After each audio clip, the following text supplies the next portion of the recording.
In Literature for 2018. Nobel Committee has decided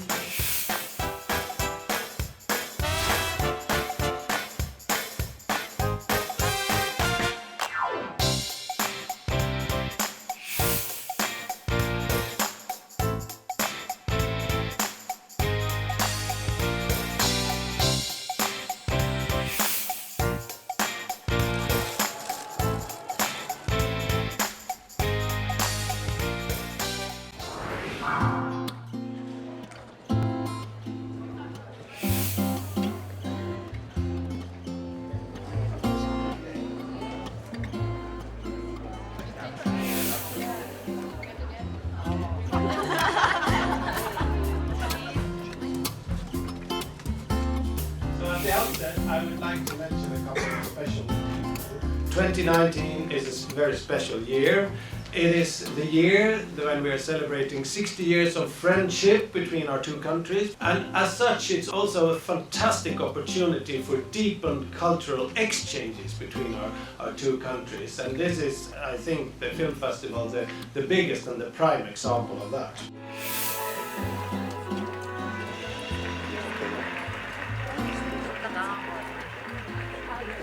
It's a kind of magic thing that he didn't make it outside Sweden, but you don't have to understand the ending, but what did they think happened with Ted?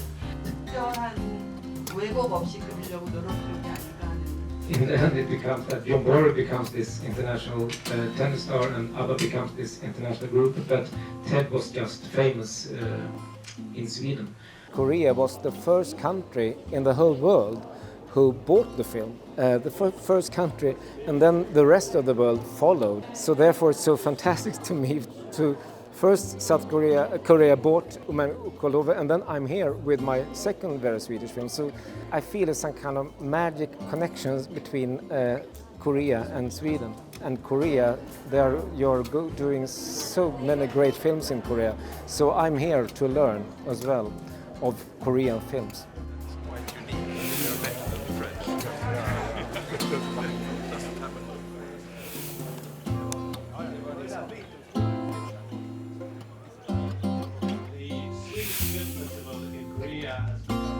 Great tradition. This is the 8th year, as we just said.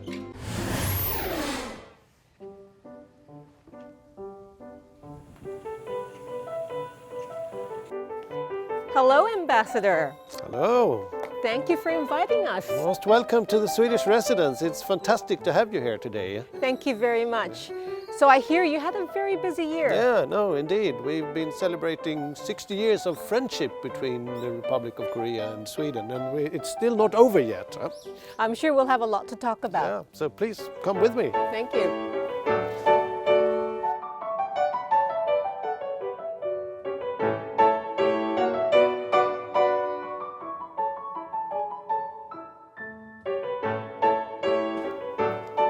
Very nice house. Yeah, no, it's great. Please have a seat. Thank you. And why don't we have a fika? What's fika? Well, as you see, it's coffee, but it's much more than that in Swedish culture. Oh, tell us more. Well, this act of having a pause together, drinking some coffee, is actually, a great way to both, meet another person in an informal way, but also taking a pause. So it's more than just drinking the coffee. Really? That's very interesting. Yeah. No, it's really part of, I'd say, the Swedish folklore or the Swedish way of meeting each other socially among friends, but actually also at the workplace. So you have fika every day? Yeah, it's kind of an icebreaker in the personal relations or professional relations with other people. Icebreaker. That's brilliant. Yeah. I think Koreans should have more fika going forward. I think so too. We have it every week at the embassy, and it's great.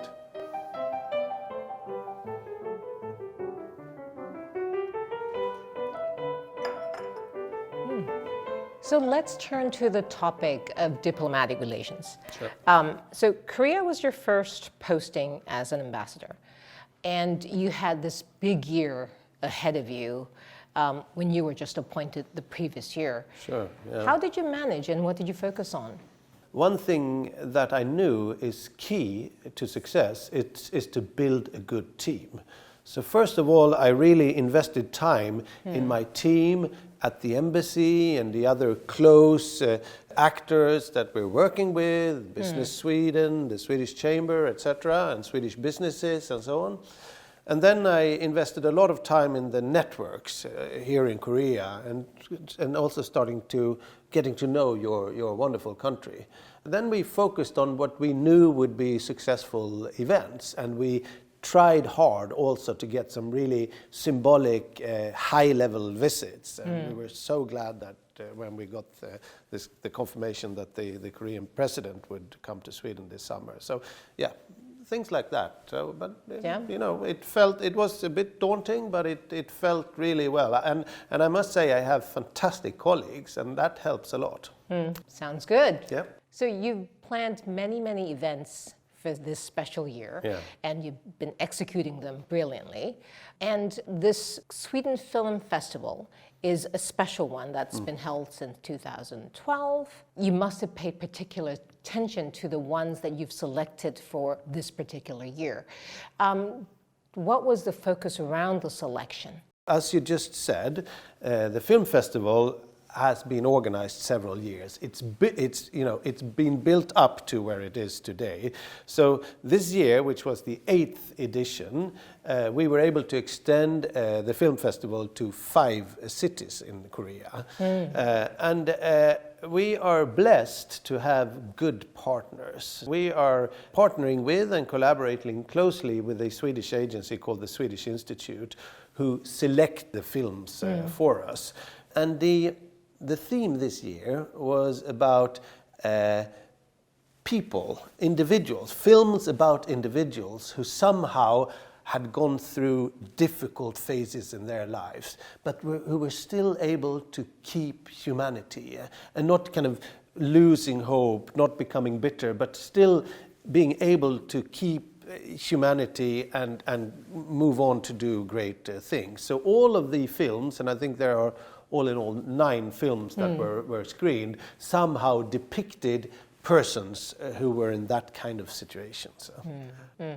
Wow, people. I should definitely look it up. Yeah, you should. Many Korean audiences were moved by the movie The Swedes in the Korean War. Can you tell us what the movie is about? Yeah.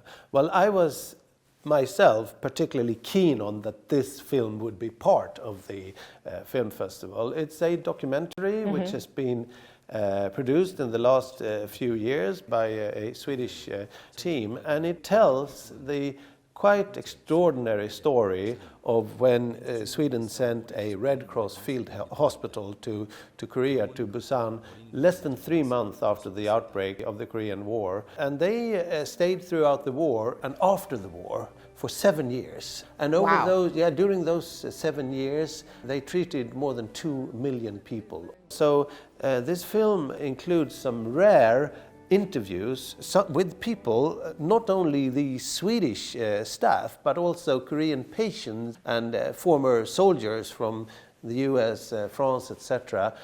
Some of these people are deceased now, so this was kind of the last chance to capture them in the interviews, and that has been put together in this documentary, which is really a time document, which tells this wonderful story. Wow. Yeah. Oh.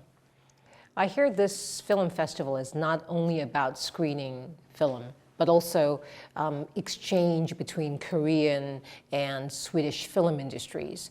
So we were at the film festival to meet with film industry officials. Let's take a look.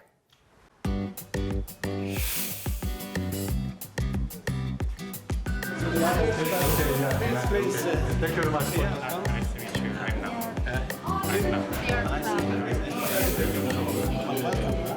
Thank you. Honored to have you here.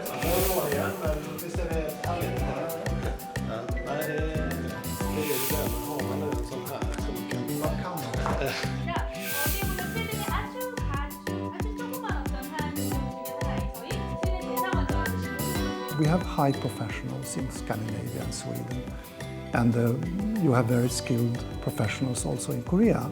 So, I mean, it's not a difficult thing to think that you could lap over and you could we could make films together. I think so. And I think a good way to start this is to meet Korean filmmakers. 저는 이제 스웨덴 영화제를 2012년 1회부터 이제 계속 이렇게 봐오고 있는데요.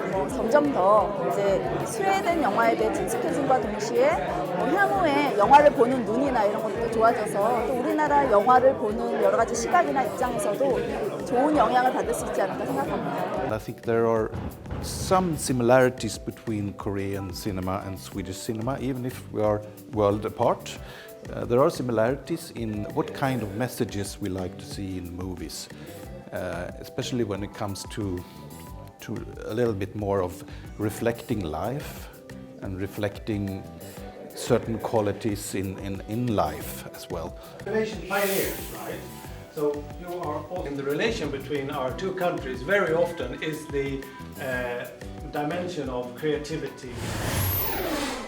It sounds like the event has really helped drive the Korea and Swedish relationship. And the fact that it has grown over the 8 years to now to 5 cities in the country here is a testament to that, I believe. Yes. So as much as the film industry, the cultural exchange has been a big phenomenon between Korea and Sweden.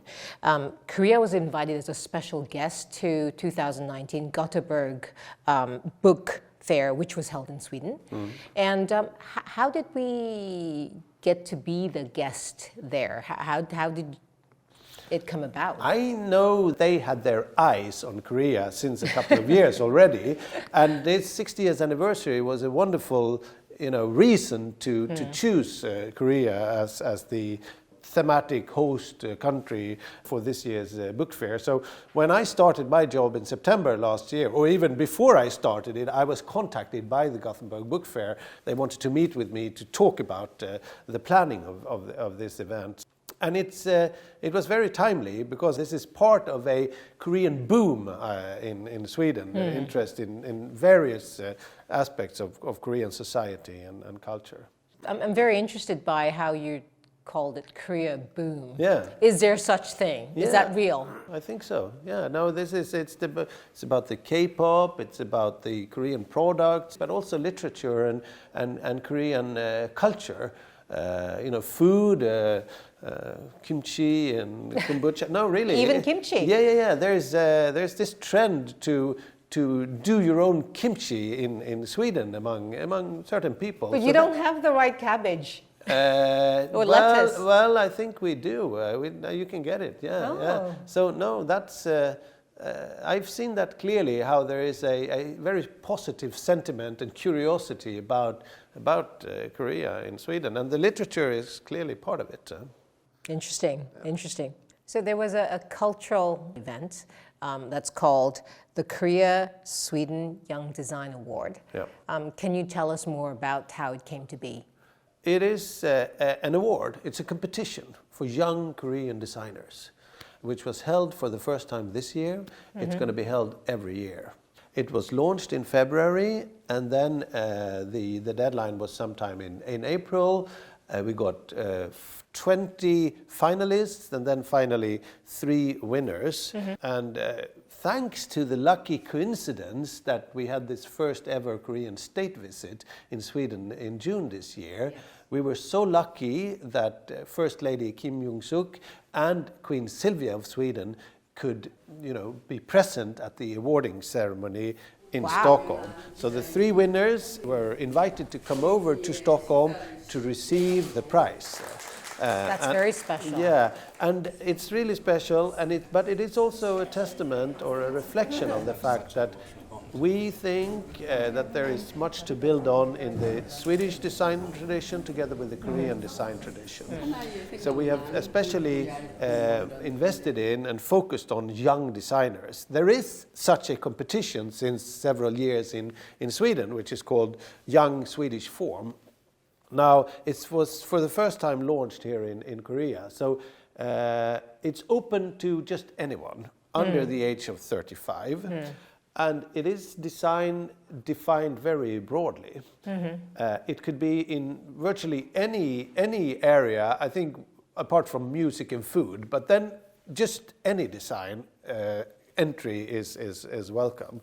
So that's something that I, think is great. I am personally very, very engaged in that, and I look forward to next year's edition and coming year's editions. So you talked briefly about the design forum. Yeah. I hear that was very popular. A lot of people participated.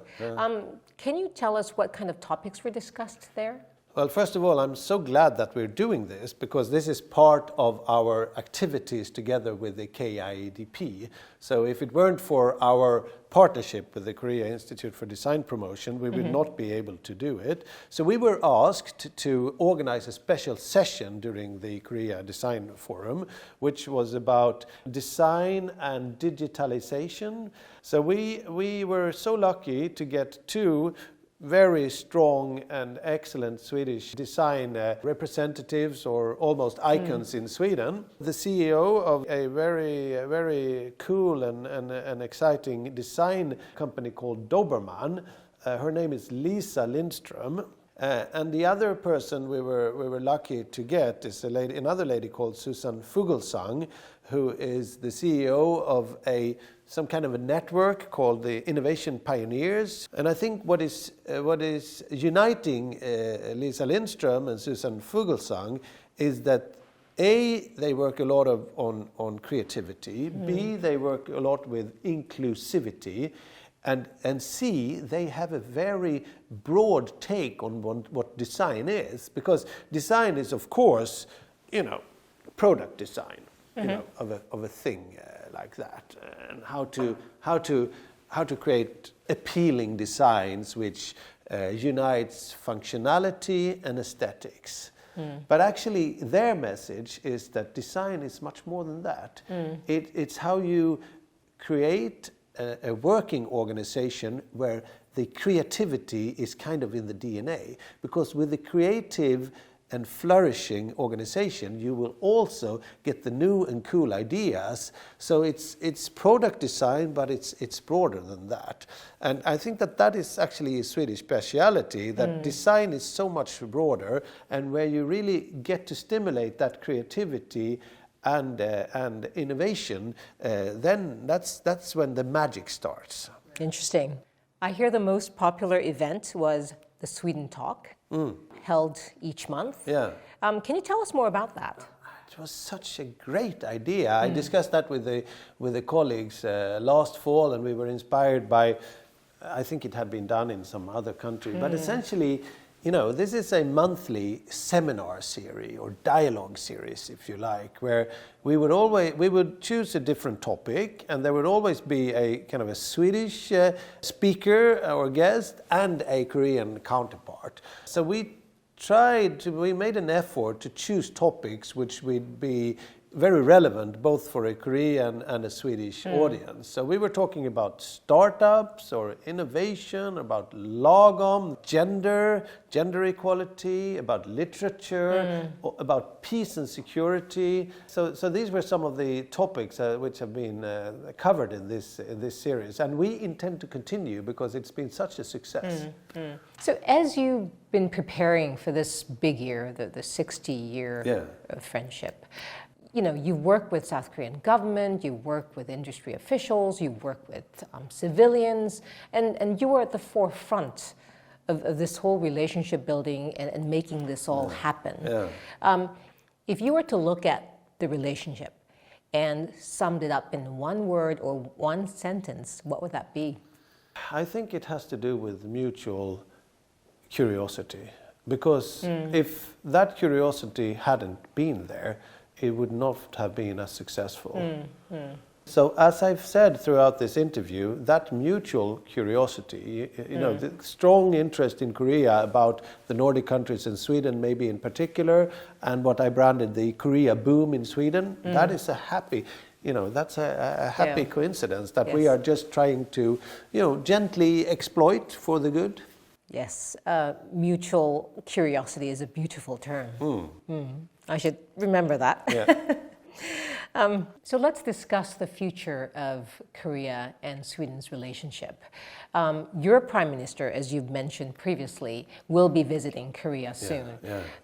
How did you arrange that? I mean, I assume that's the first visit. Yeah, well, I think it's very much the result of the fact that we are celebrating 60 years of friendship and diplomatic relations, so that's a really good starting point, and the fact that we were so lucky to have the President of the Republic of Korea in Sweden for the first ever state visit in June, and thirdly, that visit was so successful. So the President Moon and Prime Minister Löfven had a great bilateral meeting, and they agreed. President Moon invited Prime Minister Löfven to come, and Prime Minister Löfven really saw. I think he saw this, or they both saw that there is so much to build on. So I was personally very pleased that we were able to arrange a visit by the Prime Minister during this very anniversary year, and that is happening now only in a few days. Great. Can you tell us what would be on the agenda? Yeah, I mean, obviously, we have issues such as peace and security, which is an important, the Swedish engagement in that area.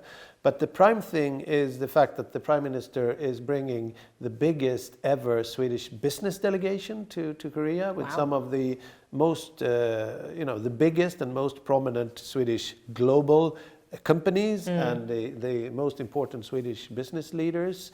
So it will focus on issues that are pertinent to industry, which has to do with 5G, digitalization, but also issues regarding, the fourth industrial revolution, how you spur that continuous culture of innovation, and very importantly, sustainability issues. How do you prepare for a future with where you need to tackle climate change, etc. So these are some of the areas that we will focus on, and I think there's going to be a lot of things to talk about. Very interesting.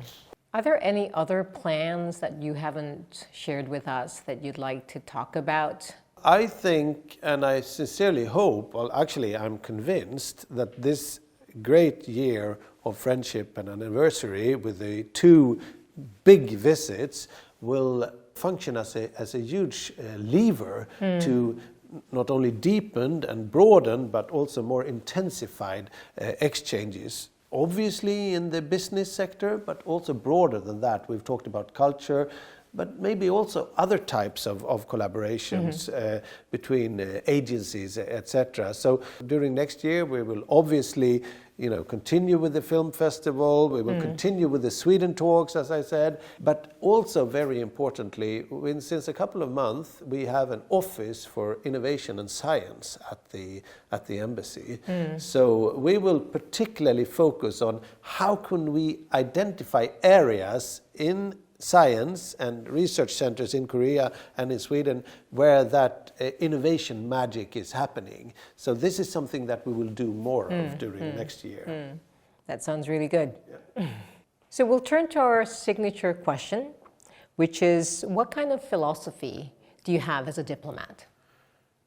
I think that it is extremely important to be, to live and to be authentic and really to know your own background and your own values and your own, by extension, positions. So you need to, I need to live, in my case, the Swedish values. But, because then you are genuine. But then you also need to see the other. And you need to understand, who am I talking to? You know, what are Jean's interests, and what's the, you know, where are we different and where are we similar? And then trying to identify, you know, the common ground. And if you work in that space, that's where the magic starts. Great philosophy. I hope so. We're trying. Thank you for inviting us to your residence today. It was great talking to you. Well, it's wonderful to have you here. Thank you for coming over. So as a last additional question, Yeah. How do you say goodbye in your own language? Hej då. Hej då. Hej då. Hej då. Hej då. Hej då.